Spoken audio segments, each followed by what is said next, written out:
حمل ٹھہرنے میں رکاوٹ بننے والے 7 پوشیدہ اسباب: نرم گرمجوشی اور بہن جیسے لہجے۔ میں جیسے دل کی بات کر رہی ہوں۔ السلام علیکم میری پیاری پیاری بہنوں۔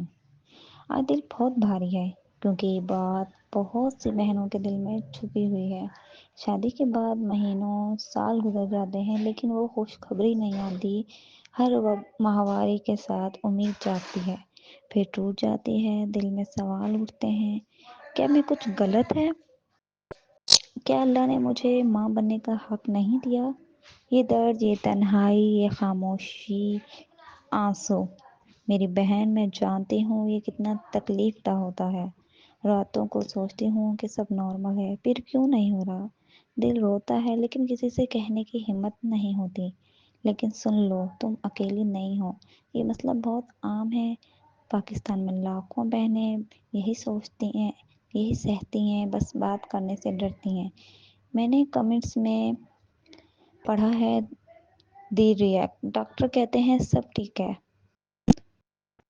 دیدی، ڈاکٹر کہتے ہیں سب ٹھیک ہے، پھر بھی حمل نہیں ٹھہرا۔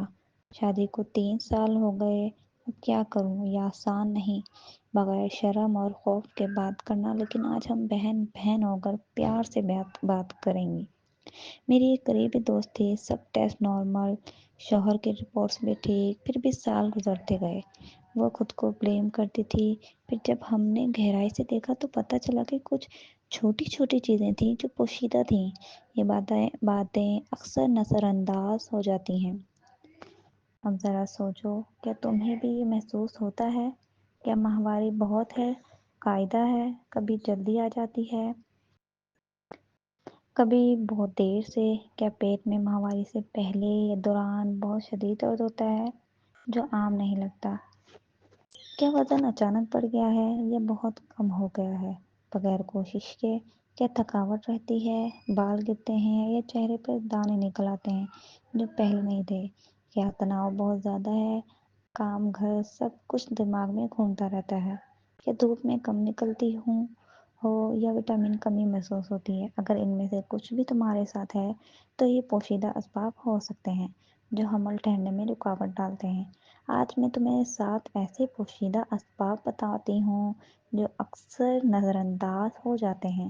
ہارمونز کا چھپا ہوا عدم توازن، تھائرائیڈ کا ہلکا سا مسئلہ یا پرولیکٹن کا زیادہ ہونا، یہ انڈوں کی بننے میں خلل ڈالتا ہے۔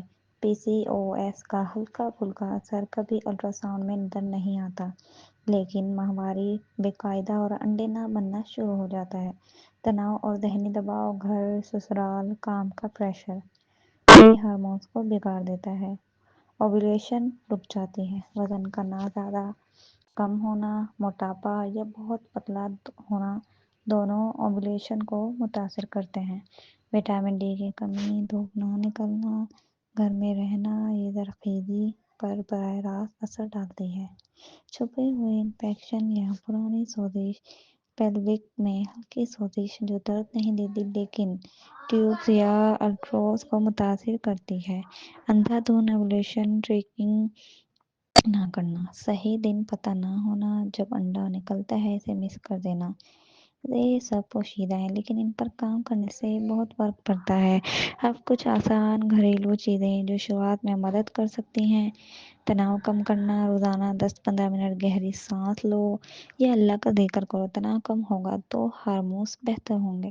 بہت سے بہنوں نے بتایا کہ جب سکون ملا تو سائیکل ریگولر ہو گیا۔ صحت مند کھانا اور وزن بیلنس، سب سبزیاں، پھل، بادام، اخروٹ، دودھ، وزن نارمل رکھو۔ 10 یا 5% وزن کم کرنے سے بھی اوویولیشن بہتر ہو جاتی ہے۔ دھوپ لو اور وٹامن ڈی، صبح 15-20 منٹ دھوپ میں بیٹھو یا ڈاکٹر سے چیک کروا کے سپلیمنٹ لو، یہ زرخیزی بڑھاتی ہے۔ اوویولیشن ٹریکنگ، ماہواری کے 10 سے 18 دن تک اوویولیشن کٹ یا ٹیسٹ استعمال کرو۔ صحیح وقت پر رابطہ ہو تو امکانات بڑھ جاتے ہیں۔ ہلکا ورزش، یوگا، چہل قدمی پیلوک ایریا کو مضبوط بناتی ہے۔ خون کا بہاؤ بہتر کرتی ہے۔ میری پیاری بہن، یہ تمہاری غلطی نہیں، اللہ کے ہاتھ میں سب ہے، لیکن ہم اپنی طرف سے کوشش ضرور کر سکتے ہیں۔ تم اچھی ہو، تم لائق ہو ماں بننے کے، بس تھوڑی سی دیکھ بھال، تھوڑی سی امید۔ اگر تم بھی محسوس کر رہی ہو تو کمنٹس میں لکھ دو، دیدی میں بھی، یہ بس ایک دعا۔ ہم سب مل کر دعائیں کریں گے، سپورٹ کریں گے، کوئی تنہا نہیں۔ ویڈیو پسند آئے تو لائک کرو، چینل سبسکرائب کرو، تاکہ ہم ایسے دل کی باتیں جاری رکھ سکیں۔ اللہ تم سب کو جلد خوشخبری دے، تمہارے گھروں میں بچوں کی رونق بھر دے، تمہارے دل کو سکون دے۔ اللہ حافظ میری جانو، اپنا بہت خیال رکھنا، تم بہت پیاری ہو۔